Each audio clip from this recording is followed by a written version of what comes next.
Welcome, everyone. It's great to have you all join us today in our third event in this series that the Center for National Development at Harvard has started, called Beyond COVID. My name is Asim I Khwaja. I'm the director for CID. And today's topic is going to be how to promote inclusive growth, especially in the era of COVID. Today, I have with me three of my colleagues who I have a deep respect for. They all represent an amazing set of expertise and experience. Let me introduce them in the order in which I'll ask them to comment. I'm going to give brief introductions. We'll have more detailed bios of the audience in the chat, and so you're welcome to look at their background. So first off, we have Karen Dynan. Karen is my own colleague at the Kennedy School. She's professor of practice both at the Kennedy School and the economics department. And Karen comes from a very illustrious career. She served as the assistant secretary for economic policy and the chief economist at the Treasury. We're just thrilled to have her with us today. And she clearly has seen through many cycles of growth, both good and bad. And so I think it'd be great to hear from her how this one feels like. After Karen, I'll turn over to my colleague, Ricardo Hausmann. Ricardo used to be the director of CID before me, so I'm standing on sort of great shoulders. He now heads the Growth Lab, is a professor of practice at the Harvard Kennedy School. And before he joined us, Ricardo has both served in multilaterals. He was the chief economist of the Inter-American Development Bank, and also he served as a minister. And so Ricardo, planning and development in Venezuela. So Ricardo is kind of familiar with all sides of that equation as well. And finally, I'm going to be joined with Ludwig. Ludwig is an assistant professor in the Department of Economics, and his research focuses on kind of macro and international economic issues. And I'm really hoping to hear from Ludwig kind of what's the research on this, what do we know about this, what his outlook is. So with that, let me jump straight in. So Karen, I'm handing over to you.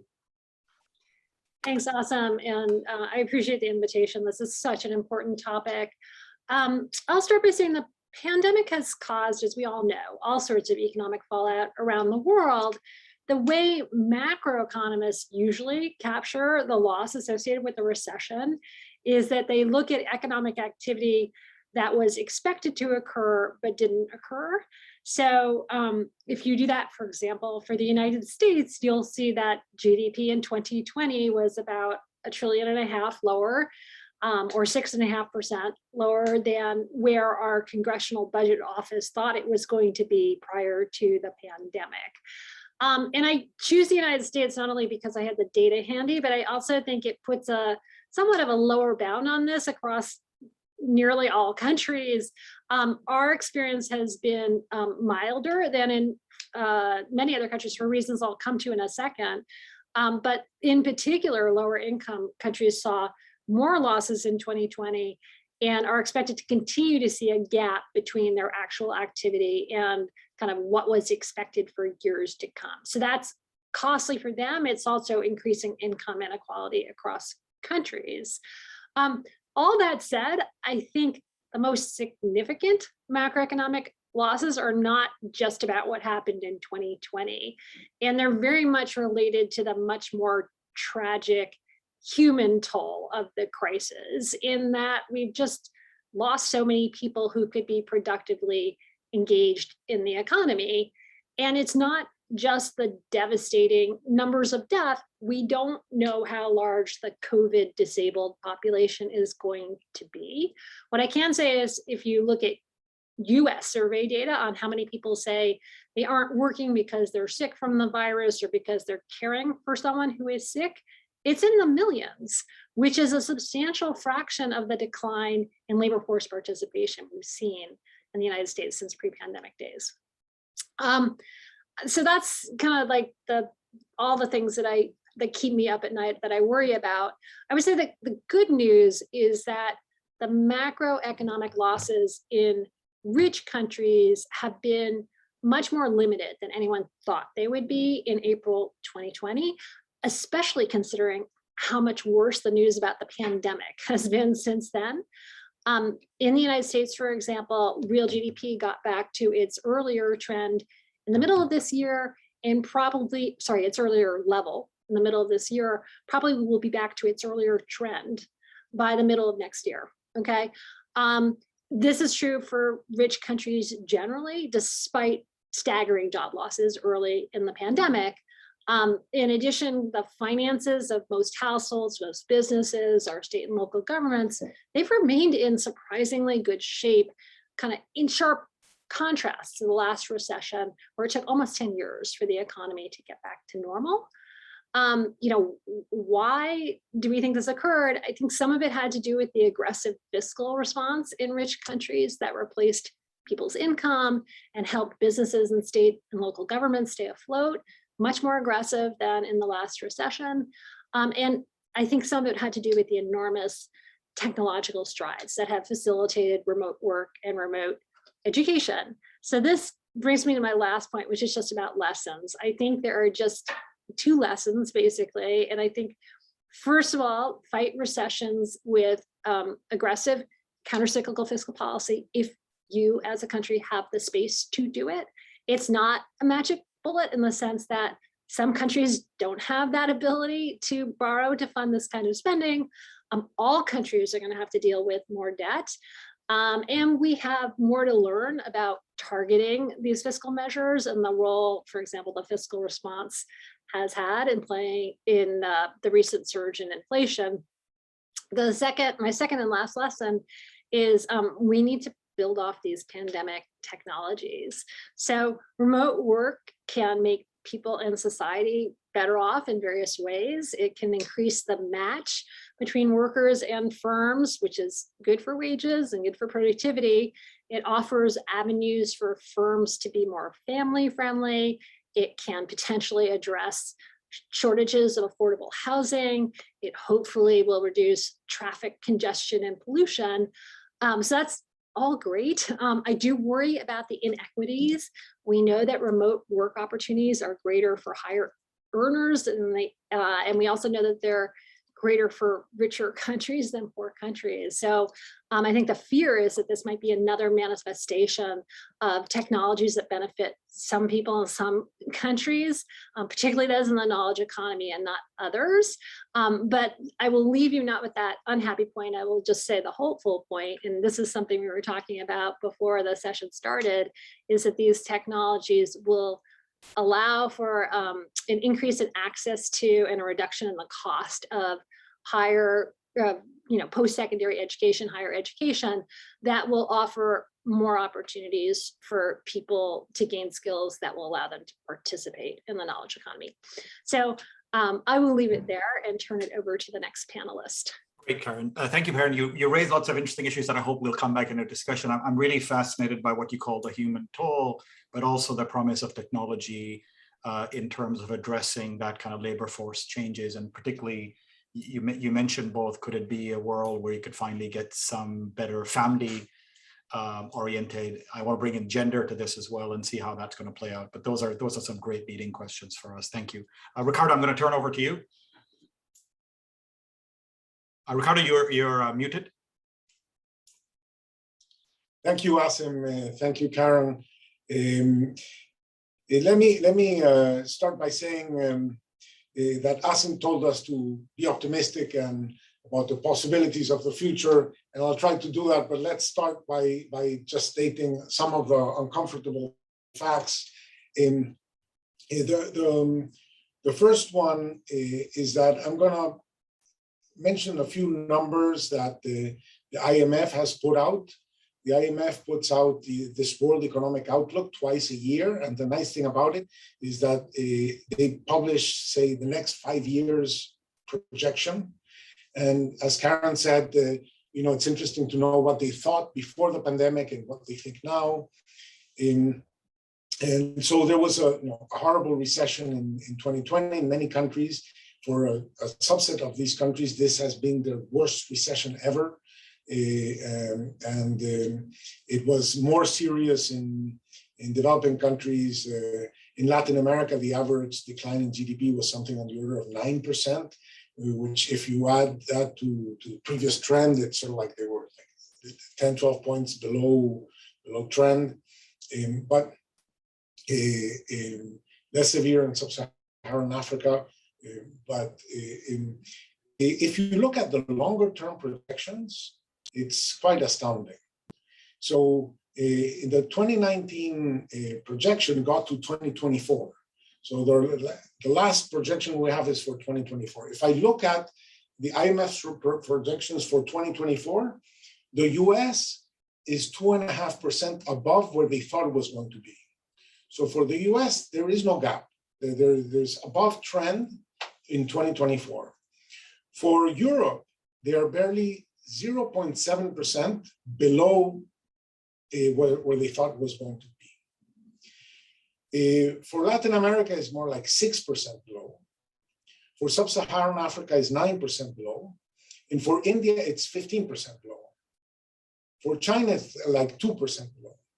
And these are trends that are expected to continue. So the first conclusion I would like to say is let's come up with good ideas to prove the IMF wrong, that we don't want those projections. But if those projections are right, this is a humongous long-term shock. The net present value of this shock is huge. And now, if you try to decompose why did this happen, the first one Karen mentioned is the difference in the fiscal response. There's a dramatic difference in the fiscal response. The US went way out in terms of fiscal expansion. Europe is expected to go significantly out in terms of fiscal expansion. But since not all countries in Europe had the capacity to do that fiscal expansion, they decided to coordinate a response at the European level, so that Europe was going to borrow as a whole and give money to those that would have had more trouble borrowing. And that's one of the reasons why Europe is expected to recover more quickly. In the developing world, what you saw is that the recession was deeper, that the recession had a very deep impact on revenues. So the increases in the deficits that you saw in the developing world were more driven by collapses in revenue, and they had a much, much smaller response in terms of increasing expenditures. And that was one of the reasons why the short-term damage was so large. They couldn't borrow. So there wasn't, for the rest of the world, something like what Europe did for its weaker members. Okay, I think that's one important lesson. The second important lesson is that the developing world had really draconian lockdown measures. And these lockdown measures, are estimated to have had very significant GDP costs. And they were particularly ineffective at lowering transmission. So I think a second lesson is we just don't know how to do social distancing. We have done extremely expensive, extremely ineffective social distancing at a huge economic cost, at a small epidemiological benefit. So I think that's a second lesson. Going forward, I think all countries are left with much weaker fiscal positions. Country risk premia have gone up. Everybody's concerned that the US is now going to tighten monetary policy. Will they continue to have access? So they face a fiscal adjustment need. And I think I have some ideas of what should that fiscal adjustment look like. I think that the world should move more in the direction of taxing capital income. I think too much of the tax structure is taxing formal labor income with important implications. And that to do that well, you have to tax global income. That is the income that your tax residents have everywhere, not just in the territory.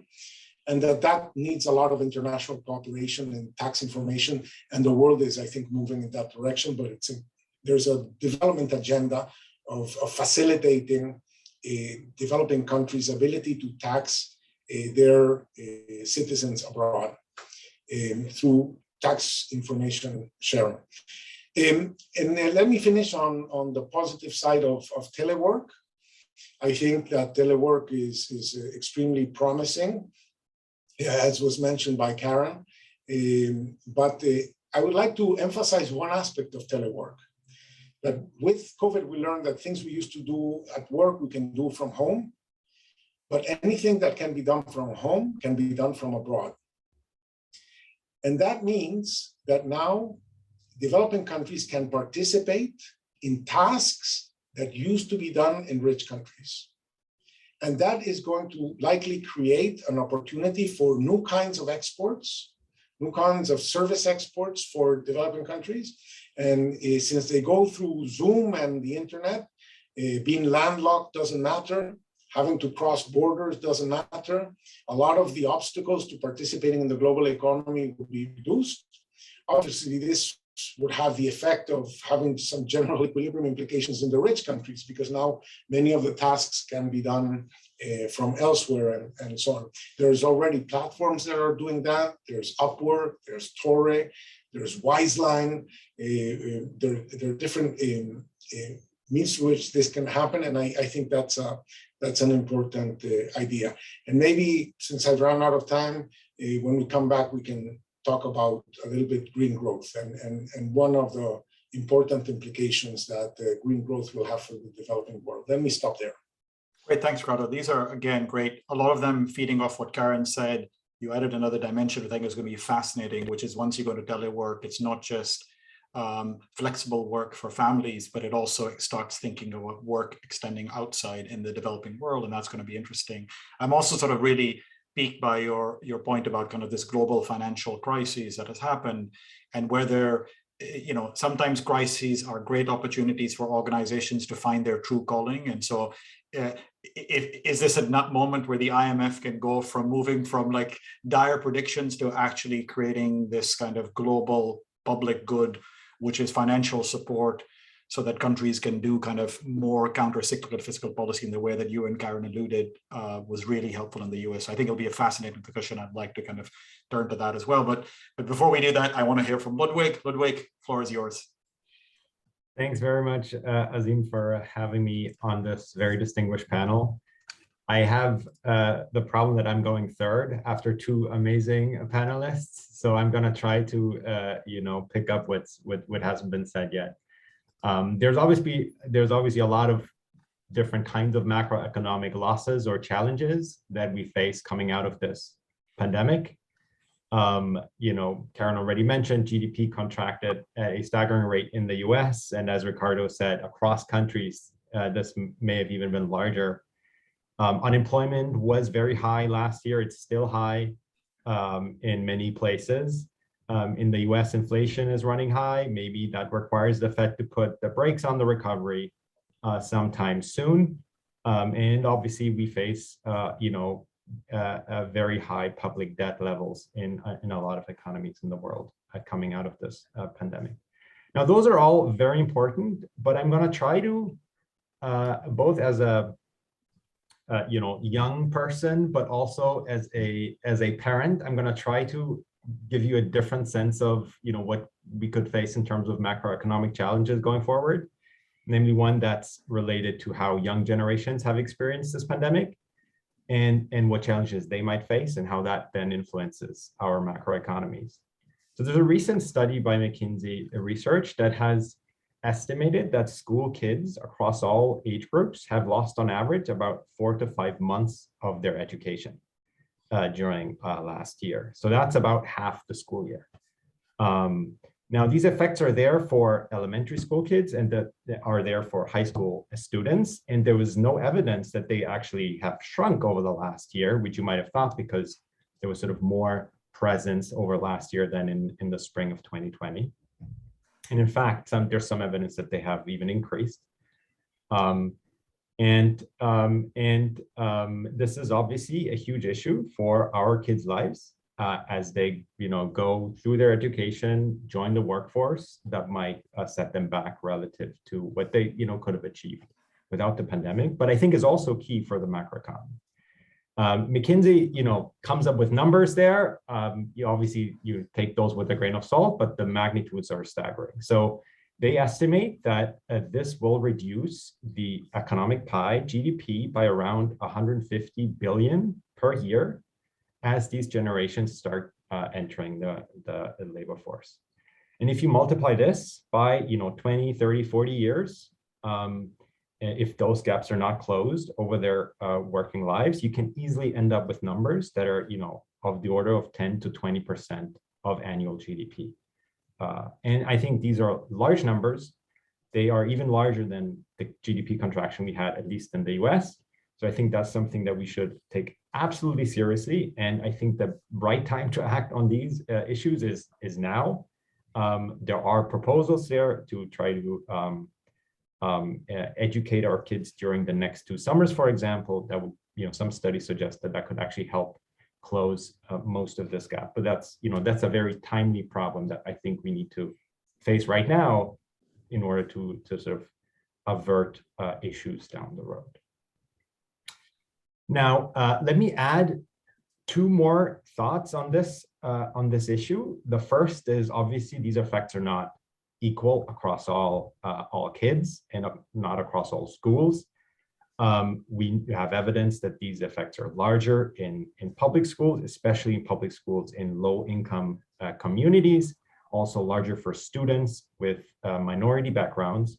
So I think that's something that, especially from that lens, and that we all want inclusive growth, well, that's the opportunity to actually deliver on that promise and actually help those students that have fallen back more now than they had before already.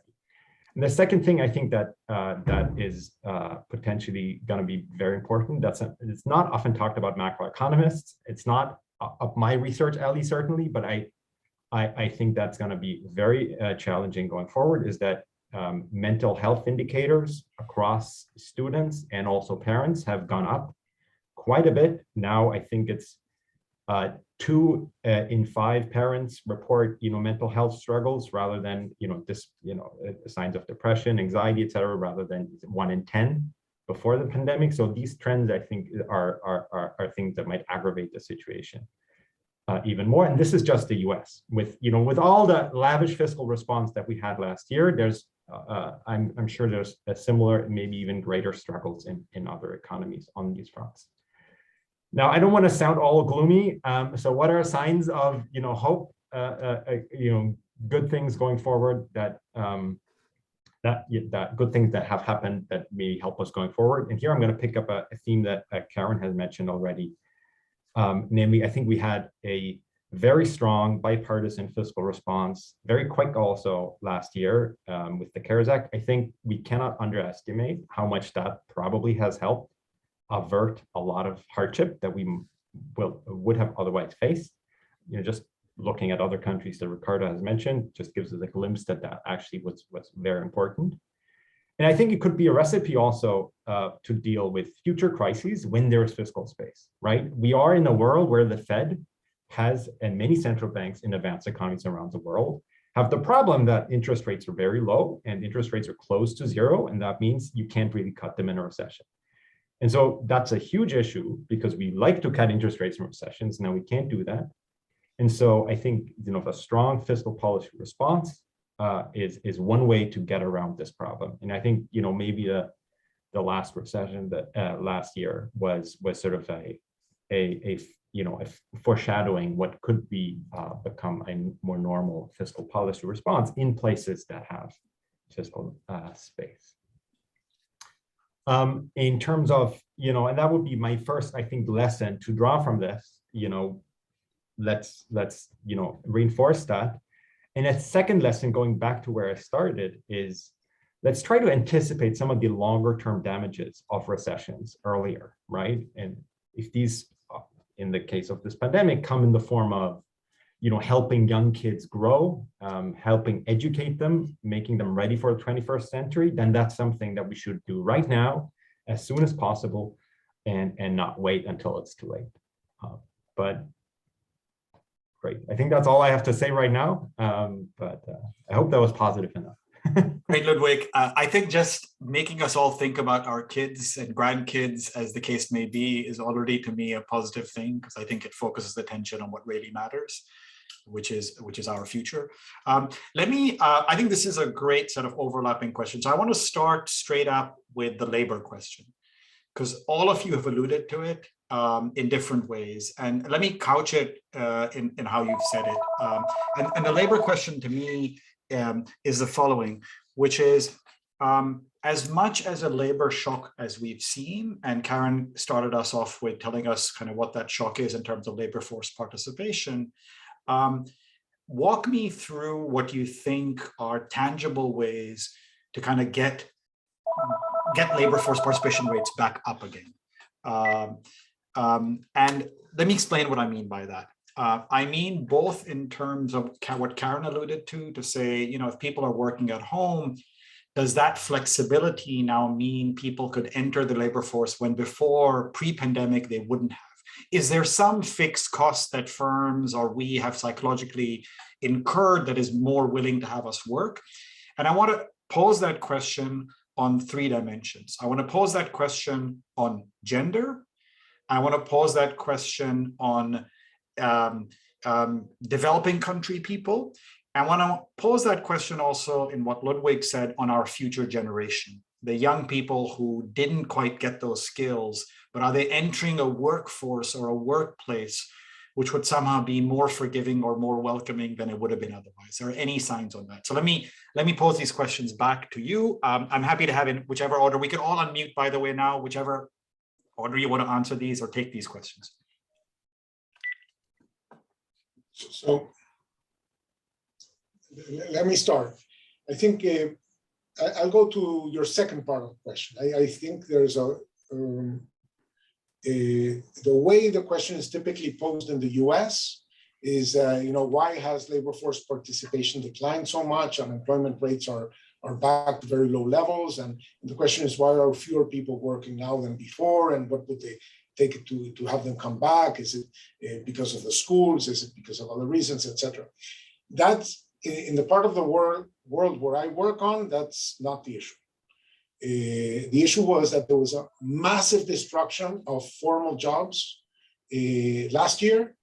And while GDP might be close to 2019 levels, maybe at the end of this year or so, unemployment rates are significantly higher than they were before this crisis. And so it's not labor force participation, it's unemployment. It's that people are not finding jobs. A lot of, in the US, it was very generous unemployment compensation. In Europe, there was a lot of money given to firms to keep people in their payrolls. A lot of these labor relations were broken during the recession of 2020 in my part of the world, a lot in Latin America. So you saw gigantic declines in formal employment. And people then, you know, sifted between unemployment and more informal, low income activities. And so that's where the issue is. So the challenge there is really, what would it take to generate a dynamic where a formal employment can recover? And the challenge there is that the formal employment has to recover when these countries are supposed to, Omicron not considering, are supposed to start a process of fiscal retrenchment, which makes the challenge of formal job creation that much more significant. I think that an additional issue is that you have a bunch of companies that survived the recession, but they survived the recession with severely damaged balance sheets. So if these economies recover, these companies might have a great future, but they have a bad balance sheet. So I think there's going to be, in many of these firms, an equity shortage. They're short of equity. And because they're short of equity, banks may not be that willing to lend money to them. These companies really need an equity injection more than a debt injection. And these equity instruments are not really there. So one of the ideas I have proposed is that we should create some instruments to inject some equity into these firms, and equity in this context would be a complement of debt, because then banks would be more willing to lend to them and so on. So I think that that to accelerate the recovery, we should be thinking of maybe having, you know, the IFC sponsor a SPAC, or, you know, this special purpose acquisition company that would issue debt in you know, advanced country stock markets to be invested in these kinds of firms that have a promising future but a bad balance sheet, and that might help accelerate the recovery. I guess I'll jump in. Ricardo was quite right to flag the fact that there are really important differences depending on what country or set of countries you're speaking to. Since he spoke to lower income countries, I'll say a couple of words about advanced economies and what we think is going on to the extent that we understand it at all. We are seeing these worker shortages very unusual for so soon after just a period of staggering job losses. And it's because people have dropped out of the workforce, which is, as Ricardo said, kind of different for these countries as opposed to other parts of the world. We have a surprisingly limited understanding of what's going on, but the various things that I think we have some evidence for is ongoing fear of the virus. I think the numbers there are kind of bigger than a lot of people kind of expected, given so much of the population has been vaccinated. And I think we understand why now with breakthrough cases and the emergence of Omicron. The childcare, I think, is an issue. It is true that childcare centers are back up and running, but they're suffering from worker shortages too. So people, are having trouble getting their kids in, and that is like a chicken and the egg problem, and they can't go back and be in the workforce. So they're contributing to the worker shortage. And I also think childcare decisions tend to be made on a calendar, for older children at least, on a school calendar basis. So there are some, it's not a totally continuous thing. There'll be some discrete jumps. But the last thing I want to address is more kind of this, people have kind of more financial resources in many of these countries because the fiscal response was so strong, leaving them with financial buffers. Older workers have been able to retire early, which is not a bad thing for them, even if it's a bad thing for the macroeconomy. But I think the really interesting questions are around kind of this great resignation or this period for younger workers who are staying out of the labor force. And I think there will be benefits for workers and ultimately for firms, because I think this is a disruption that is allowing us to do a collective rethinking of kind of norms around workers. And we're seeing it manifested partly as kind of higher wages for workers, but I think it's a more general rethinking about what workers want. I think it's about job ladders, as you said, Asim, about the flexibility of work, about things like healthcare benefits. So I think there are going to be benefits for workers in the short term, but I also just think if in the end they'll be more productive, it'll be good for firms as well. Karen, just one thing before Ludwig comes in, just wanted to follow up on what you just said. Is there in this, as workers re-enter, and hopefully we'll get more and more data, do we see differential re-entry happening? Are there certain workers who were excluded before who are more likely to enter, or are the exclusion patterns the same as they were always? I don't think we have enough systematic data. We know the shortages are worst in countries like the United States, in some of these service sector jobs where there had been a kind of big shutdown in activity, bigger than for other industries. I think that's where we're seeing the worker shortages. Workers just don't seem to be coming back. And there's probably a confluence of factors. And one is just kind of restarting things back up, which other sectors didn't have to do. But others, those good jobs just traditionally don't pay that much. And a lot of them have some unpleasant features. Great, Ludwig, go ahead. Yeah, just to follow up on this, just very briefly.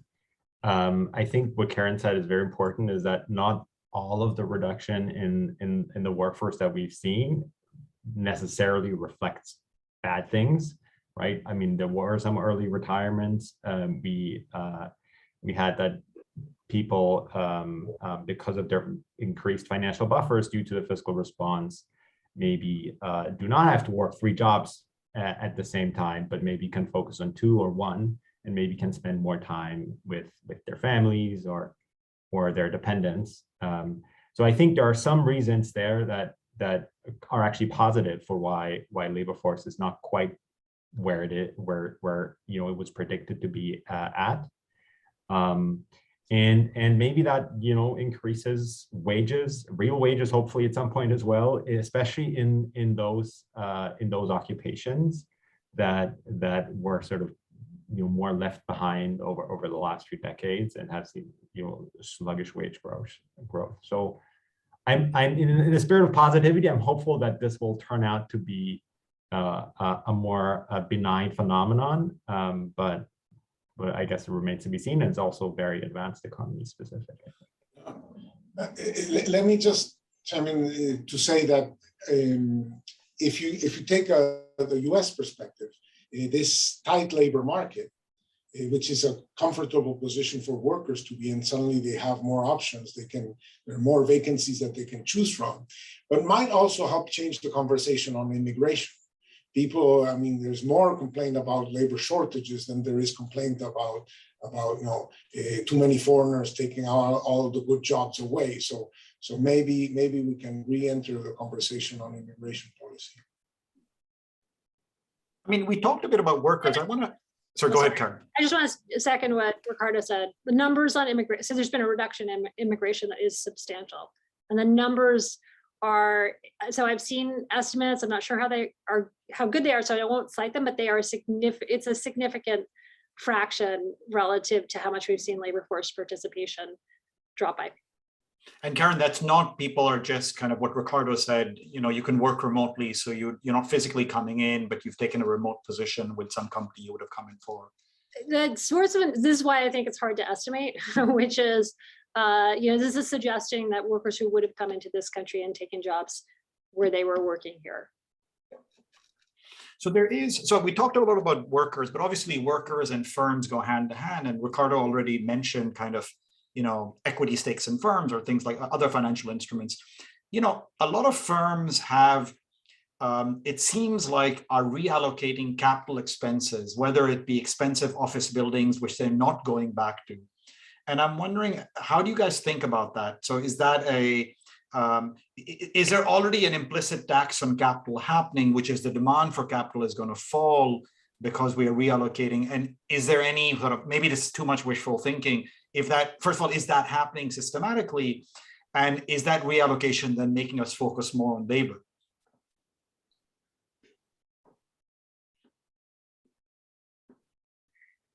I mean, I will say, so it's very disruptive. And I think it actually is, I don't know, I think we just don't really know how this is all going to play out, but a couple of thoughts. And one is there has been, I mean, they're using capital differently. So one thing I'm hearing is about all this automation going on. So this whole conversation has been about worker shortages, but I actually do worry that a year from now, it's going to be back to the conversation of not enough jobs for people, because firms they're getting fed up with not being able to find workers, and so they're finding ways to replace them with capital. And someone likened this is a US term, but there's a game we call musical chairs, where we all stand up and we march around and enjoy the music, but then when we go to sit down, there are fewer chairs for us to sit down into, and some people lose out. And I worry about the comparisons between that and the Great Resignation. The other thing I want to make quickly is that I think this. I mean, you're entirely right that, like, for example, work downtown in big office buildings, we're going to see a lot less of that. There are going to be transition costs. It may benefit firms ultimately, but there are going to be transition costs for cities, in that they're going to lose tax revenues, in that their service sector workers are going to be kind of displaced, at least for a time. I mean, there's, you know, this space will get used again. Maybe they'll get repurposed for affordable housing, which would be terrific. But there are going to be transition costs there. I don't know, Ricardo, Ludwig, you want to comment on that? Ludwig, you probably write with people who've talked about a lot of this stuff and have talked about kind of the negative interest rate traps and stuff like that. And so your solution was, look, it's not going to happen in those markets, but fiscal response is the right thing. But I'm wondering, are there big capital market adjustments happening along what Karen said, which could take us out of those negative interest rate traps or something? Well, I mean, it's certainly, you know, if we had a big investment boom now, and to some extent, on some margins we do, because we have a large construction boom, because there's a higher demand for housing now that we all try to work from home. That can help. That can help increase the demand for capital. That can help increase interest rates, which, from the perspective of an advanced economy central bank, is not necessarily a bad thing. That's, gives them more room to maneuver, especially in future crises. For developing countries, that can be a very different story, especially if this is a rapid interest rate adjustment, as we might be seeing it over the next 2 or so years. So we'll see what happens there. And everybody's worried about another sort of taper tantrum-like experience, which can happen if investment and ultimately interest rates were to rise quickly. I mean, I will say that, and this is maybe more something that Ricardo can comment on, but he mentioned already that a lot of firms, especially in emerging markets, have seen their balance sheet shift more towards debt rather than equity. And this is obviously in corporate finance, this can be a big problem, because that can lead to less demand for capital and less investment going forward. And that can have all sorts of other consequences for their growth and hiring going forward. So I think that's something that I'd love to hear from Ricardo about, is to see if this is something that So Ricardo, as you're responding to that, let's switch the conversation before we open up to kind of financial redesign or smart financial design, and kind of both in the specifics of the way you said it, which is new instruments, but also kind of, and this is where what Karen and Ludwig to come back in again, is what does the global financial situation look like? Are there chances that what Europe was maybe managed to do in terms of counter-cyclical fiscal policy for poorer member states, is there a sense in which the international community can do it for some of these poorer countries which weren't able to do counter-cyclical policy? Is it too late, first of all? And if it's not too late, are there instruments or willingness or at least global cooperation to do that? So let's start maybe, Ricardo, with the firm specific thing, and then open up again to the global financial system. I wanted to say on the firm specific thing that my research suggests that the cost of going to work is a humongous disincentive in developing countries. Commute times are much, much longer. The relative price of transportation is much, much higher, because gasoline and cars cost more or less the same everywhere, but wages are much lower.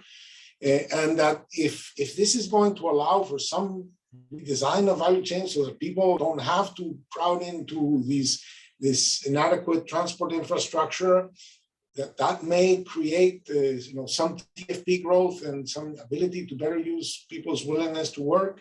So let's see if there's enough creativity on the side of business to use more telework for efficiency gains.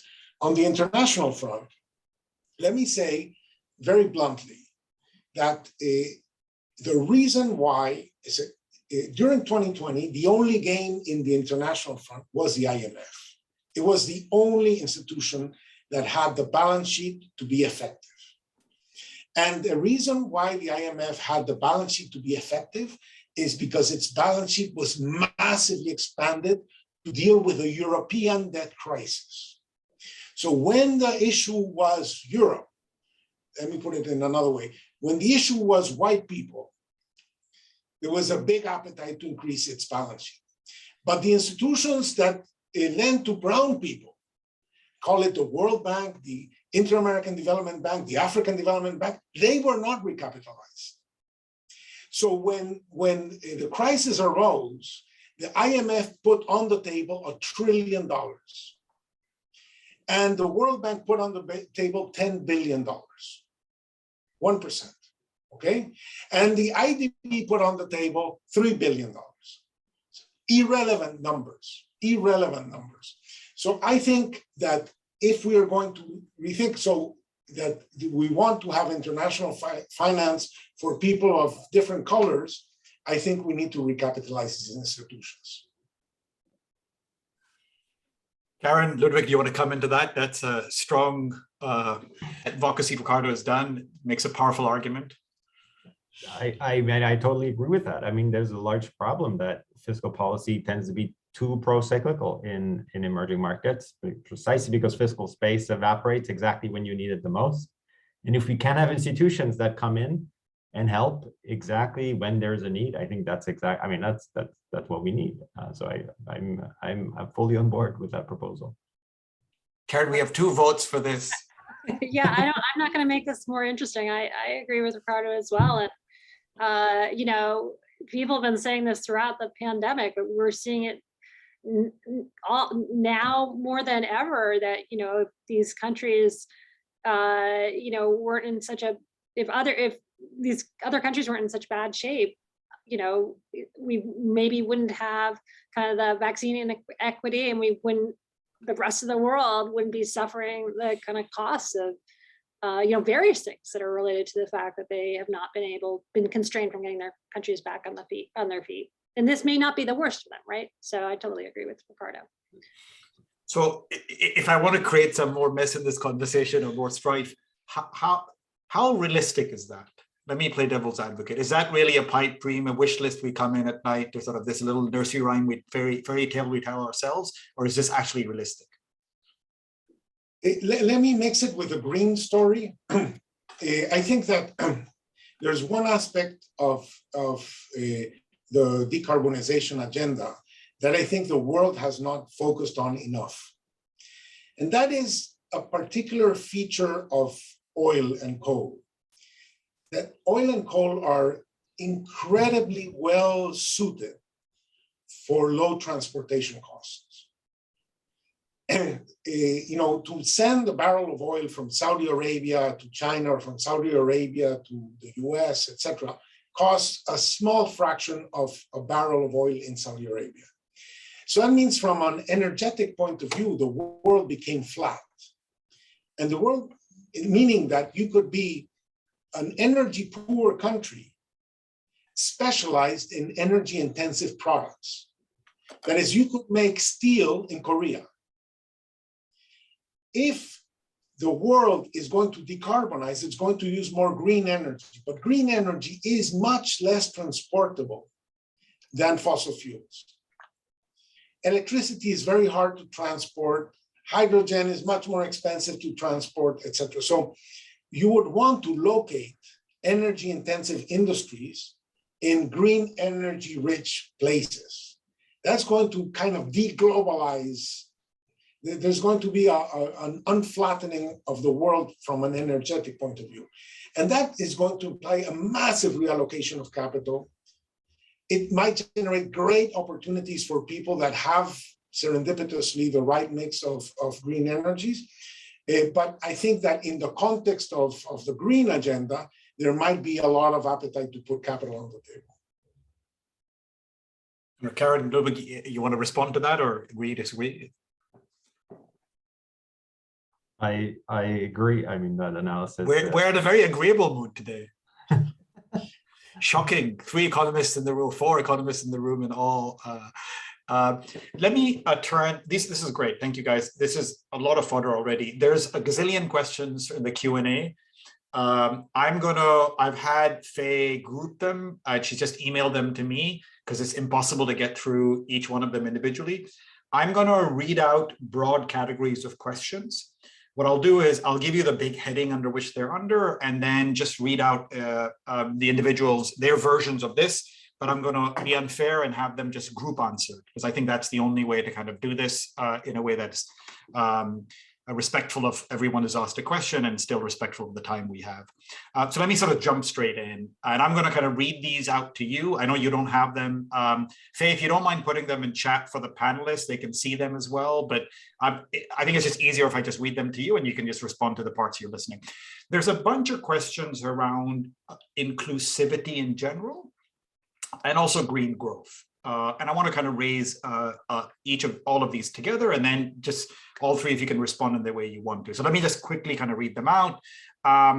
You know, how would you differentiate roles of developed and developing nations in inclusive development? This is from Khalil Mughal, who's from Econorm in Pakistan.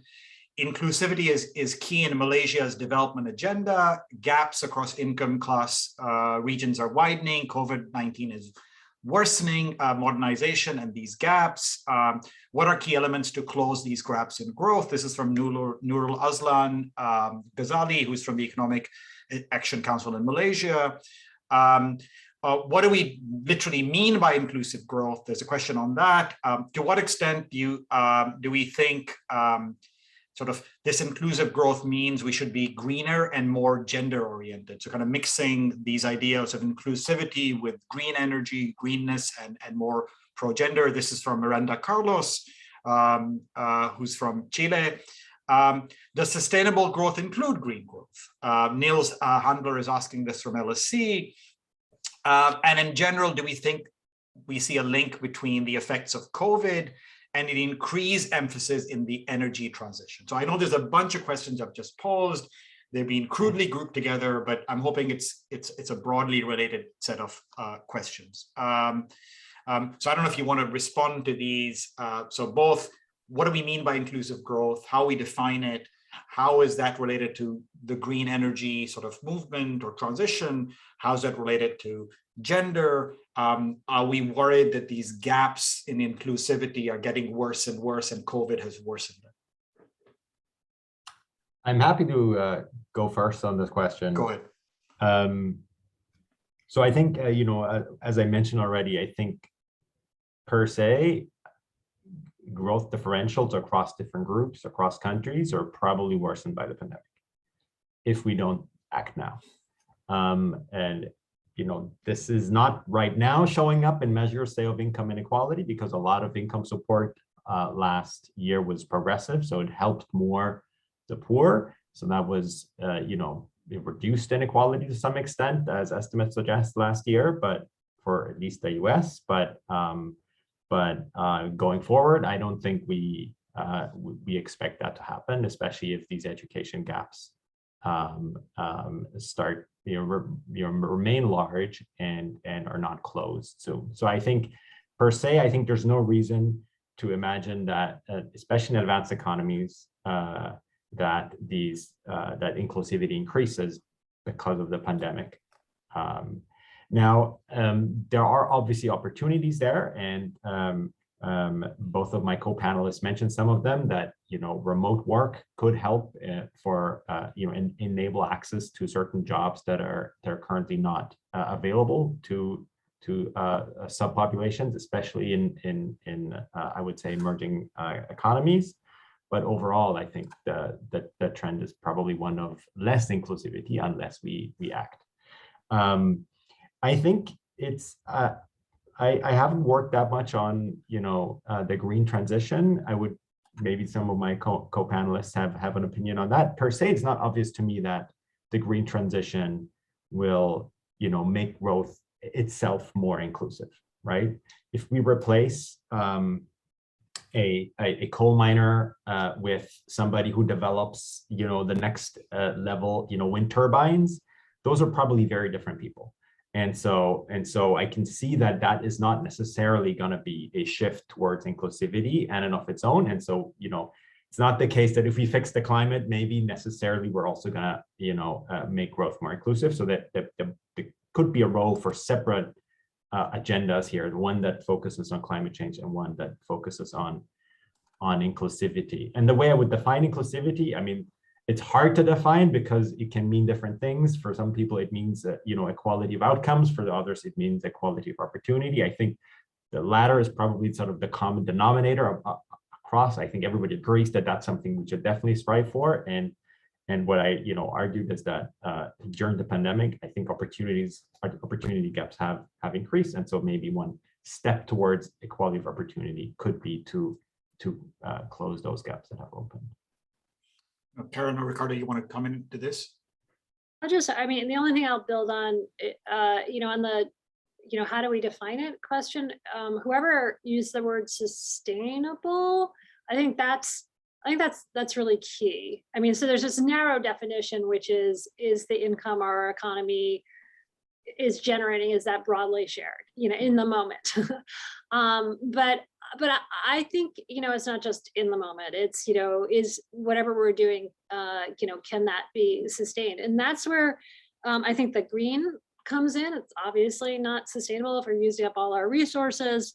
That's where Ludwig's issues around equality of opportunity, equity. I just think the political dynamics are just, just not going to work over the long run unless you have that. I think that's where kind of the, should we worry about disparate opportunities by gender, by whether the color of people's skin or their ethnic background. I think that's where that comes in. I think there are other questions as well. I think we haven't really touched on this, but like the need that has been highlighted by the pandemic for better public health systems. So I would put all those things into inclusive growth.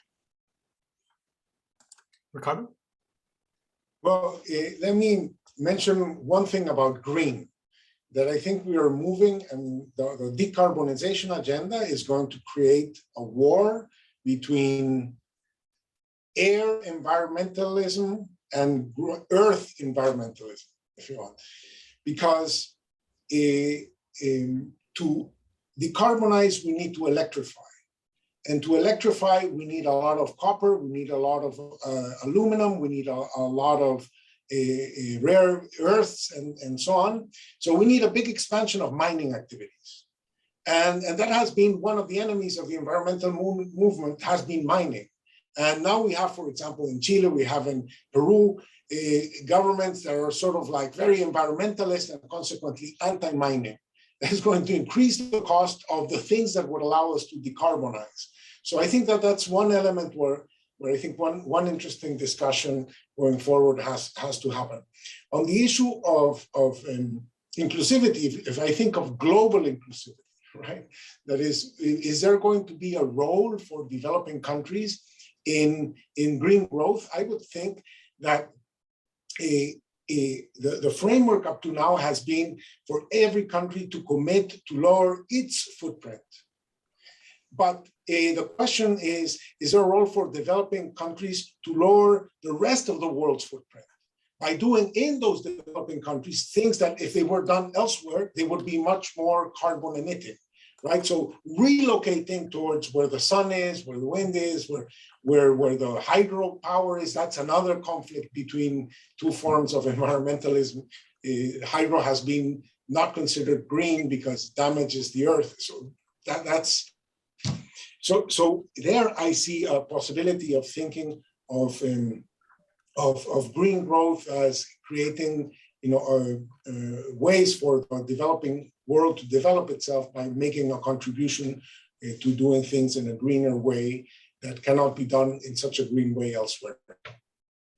Great. Let me jump in. I'm going to give four more sets of questions, which are mostly with skills and labor. We've talked a bit about those. Faye will post them in again, but I'll sort of read them out. On the labor side, Ramesh Kumar from Algappa University asks, what are steps being taken in emerging economies like India out from COVID-19 kind of impacts on the informal, the unorganized sector, especially on job losses? So wondering about what's happening in that sector. And then from the kind of developed side, the question is, in your opinion, can European success in keeping employment levels high throughout the pandemic, is that evidence of a national job guarantee policy across the developed and developing world? Do we see strong, just like you've argued strongly for countercyclical, this is like the proof in point of how powerful a countercyclical policy can be. Is this also the kind of signs of success of labor employment policies? And on the skill sides, these questions from, so the question on European markets were from Sania Turlovic, and then Nohelia Navarrete is asking, I used to work in the US and now moved back to Peru. I'm in the training staff there. Do you think there will be a way moving forward for sort of skill creating labor capacity going back to countries Now that telework is more accepted, so sort of self-reflecting on her experience, asking whether, or his experience, sorry, asking whether this is a trend that we see happening. And finally, kind of urban planning. We're expecting to build, I don't know what this is from, but Roberto Guterres is asking whether there's, I guess this must be in Colombia, this is happening, medium schools for 1,000 families. The question about, do we think there's economic activity plan for those families? So let me just stop here and see if anyone, again, we don't have to respond to all of these, but if something piques your interest, just jump in.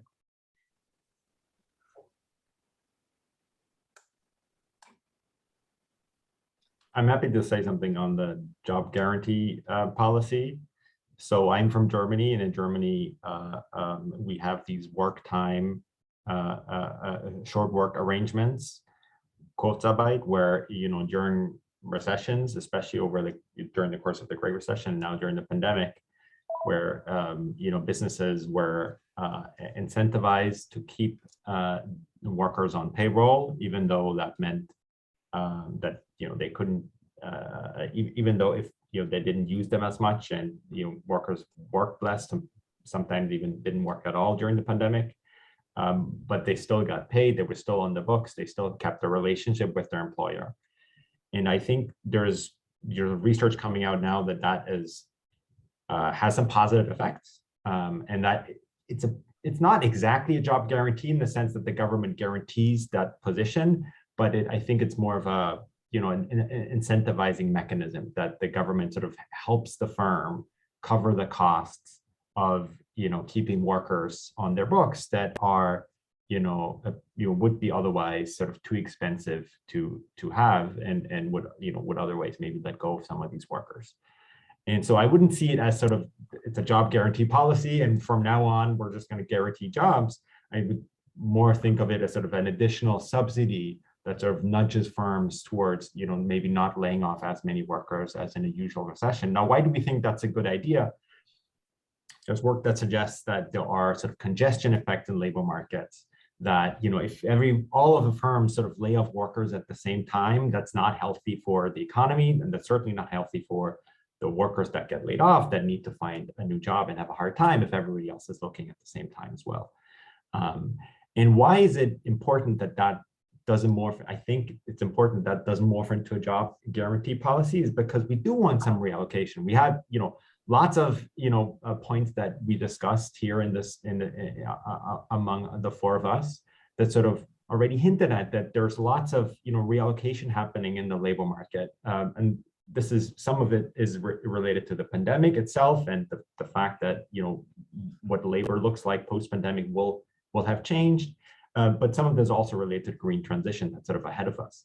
And I think that will, you know, require flexibility in the labor market. And so that's how I, you know, would think about it, that it's a more modest shift relative to where we were before the pandemic, rather than going sort of all the way to a job guarantee policy.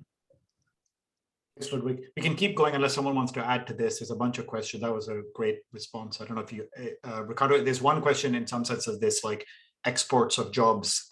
You talked a bit about that. I don't know if you wanted to add more to that.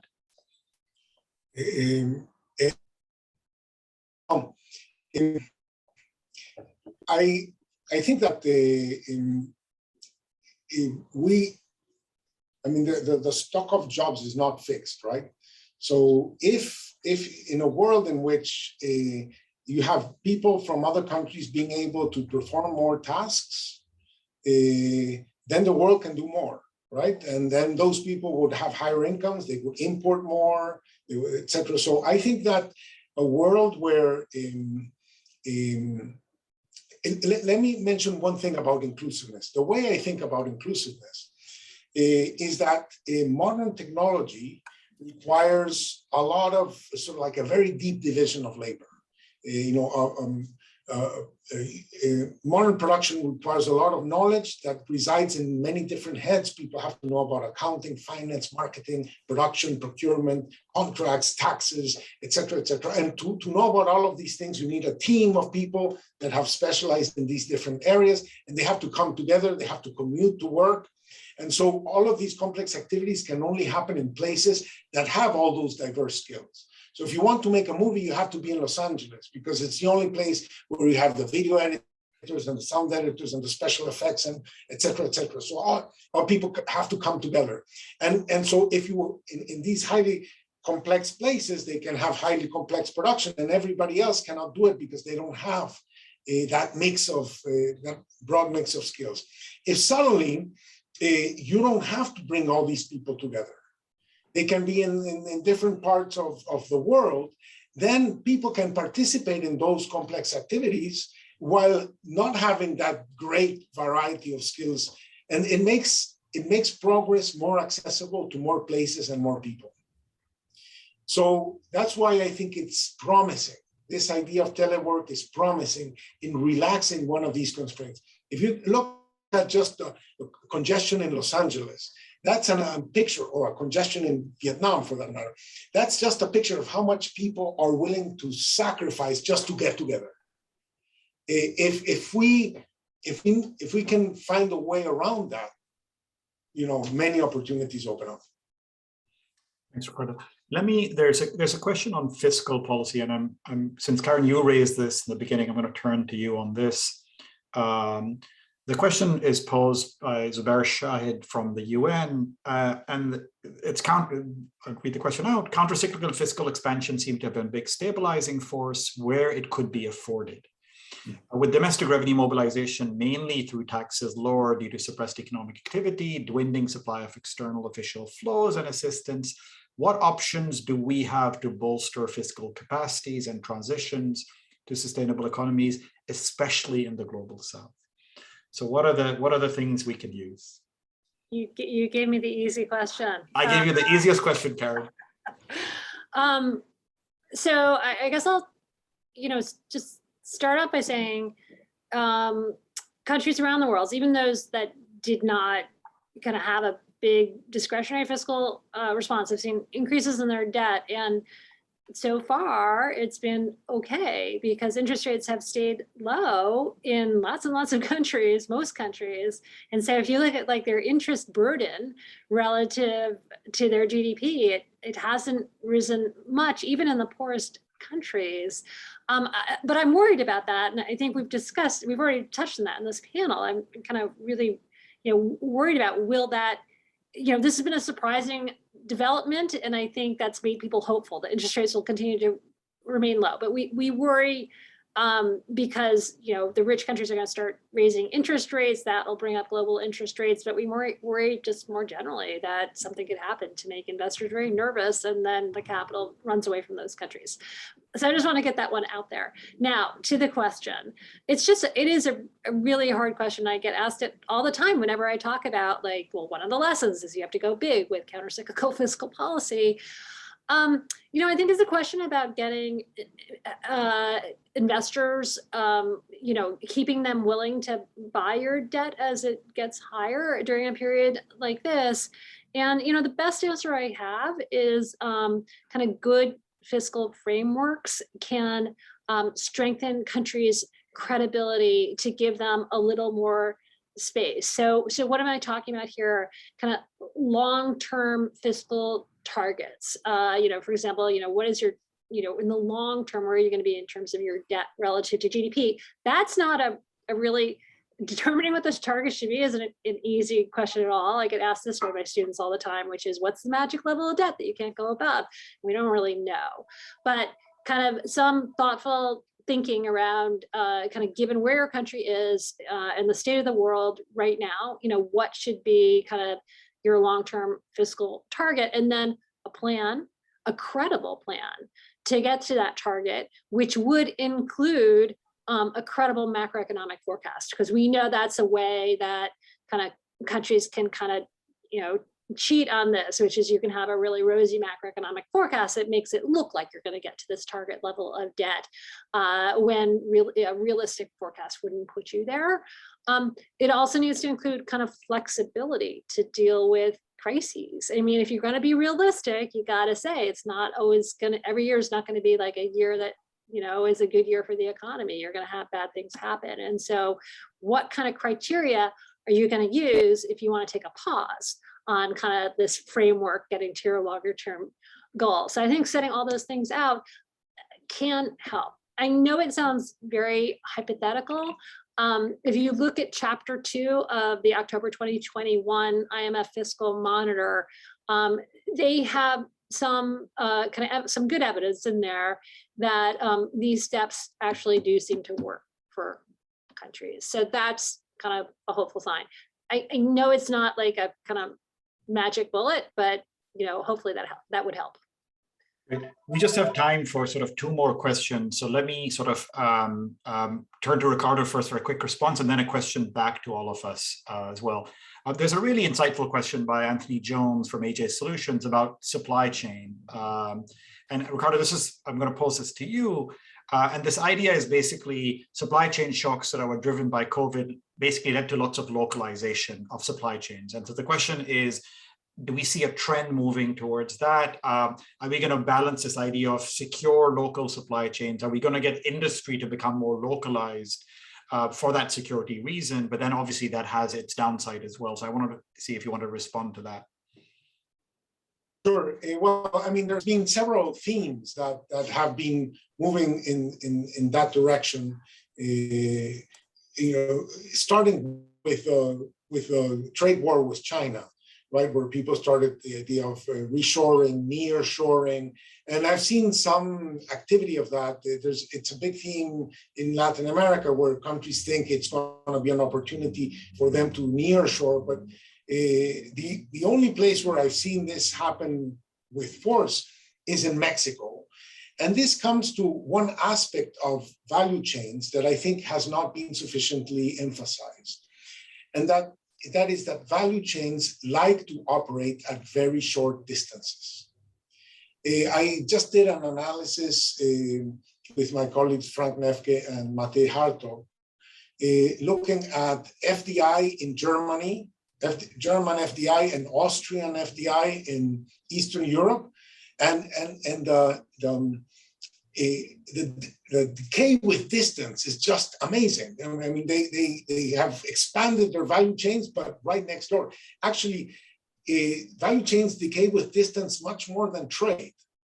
And that we think, and my other student, Danny Bahar, his job market papers 7 years ago just got published, shows that the more complex the industry, the closer by you need to have your subsidiaries, because there's sort of like more information to be managed, more people to be coordinated, and that's harder to do at longer distances. And in that respect, longitude is more significant than latitude because it changes time zones and so on.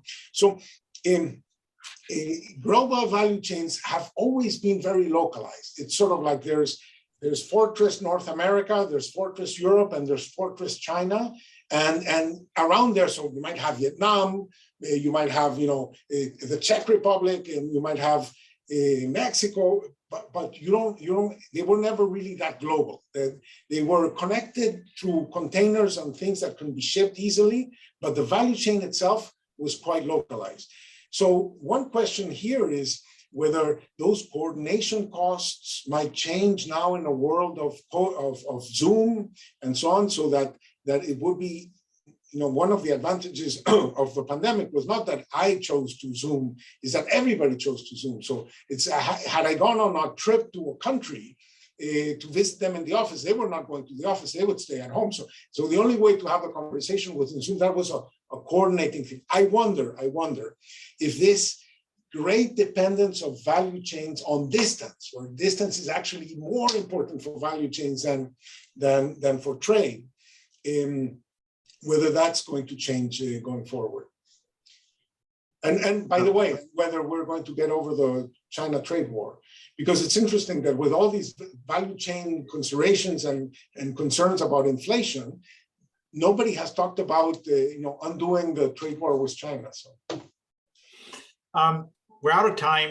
I'm just going to pose one question. So Faye, if you could post in the role of institutions and the public health questions, just to respect people who ask these are great questions. We just ran out of time. But I'm going to pick on one of those questions, which is from Carlos Capri at the World Bank, which is very self-reflective because we might as well end. And the question is, what is the role of Harvard in providing global public goods? We talked about institutions. So I want to push this back on each three of you. Each of the three of you are producing knowledge. I'm going to have you take 15 seconds to say what you think is the most valuable thing either you in your capacity or you sitting at Harvard could do in response to some of the discussion we've had. So it's an open-ended question. It's unfair, but hey, I'm the moderator, so I feel I can get away with it. I'm gonna go first because then I get to pick the low-hanging fruits.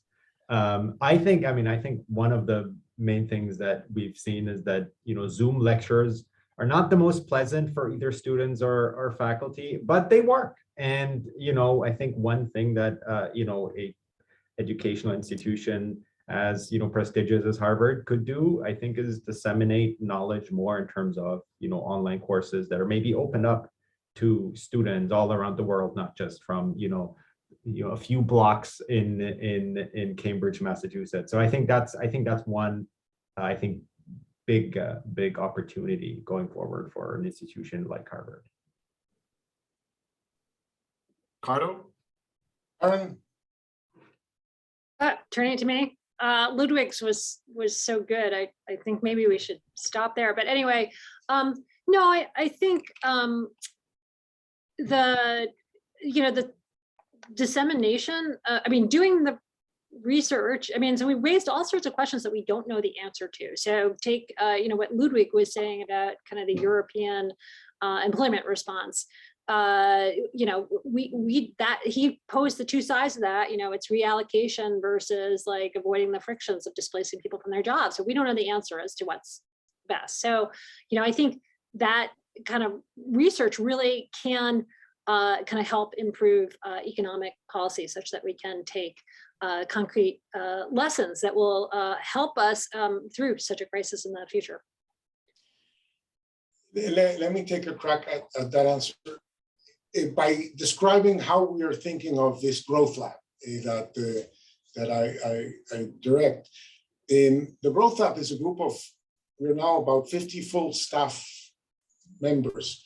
And we think of ourselves as a teaching hospital. That is, in the same way as a medical school has 16 affiliated hospitals to be able to train their doctors, to send people so they can train. So we think of ourselves as that, providing the school with the ability to work on real patients, that is real governments out there, national, state, local, out there, and train the next generation of leaders by working on real customers, real patients, and in the process of doing, we do research on what it is that their problems are and what it is that the solution space looks like. And when we come up with sort of like standardized tools and so on, we put them on the web. So I encourage you to visit the Atlas of Economic Complexity or to visit Metroverse, which is like an atlas of cities, and other stuff that we will put out there. So I think that our contribution is in some sense in the creation of knowledge, by engaging the world, interacting with the world, coming up with identifying the questions that seem to be important for the world, and training the human capital that will be able to disseminate these things forward.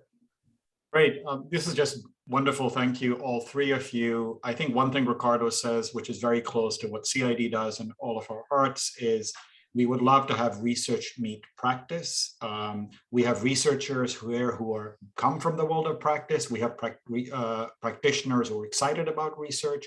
And I think very much we'd like to be at Harvard the hub of this kind of bridge between the two, because as Ricardo said, and Karen and Ludwig also said, we do have what we feel is a responsibility very much to engage in that way, not just in domains which are nearest to us, but I hope our gravity equation isn't as localized as it is for firms, but it's much flatter in a way that we can reach out to people across the world. Thank you so much for your time, especially those of you who are signed in very late in their time zones. We hope to continue this series next semester. We will see you. Thank you again to the panelists for giving their time. Thank you.